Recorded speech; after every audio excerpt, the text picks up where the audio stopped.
Hi, I'm NASA Kennedy Samantha Bian, and I'm outside KSC taking you inside KSC.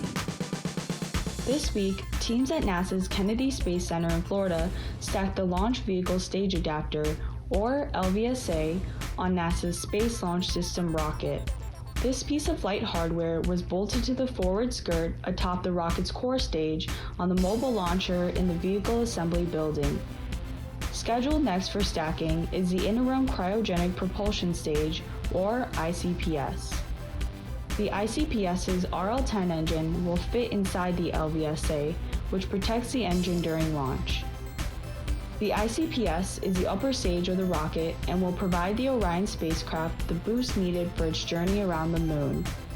Artemis I will test SLS and the Orion spacecraft as an integrated system prior to crewed flights in which NASA will land the first woman and person of color on the Moon. The Gateway Program Deep Space Logistics Procurement Team at Kennedy received a 2021 Top Supply Chain Projects Award from Supply and Demand Chain Executive Magazine for innovative and transformative work on the Gateway Logistics Services contract. This year's award accounted for the additional challenges presented by the global pandemic. For more Inside KSC, check us out on social media and at nasa.gov/Kennedy.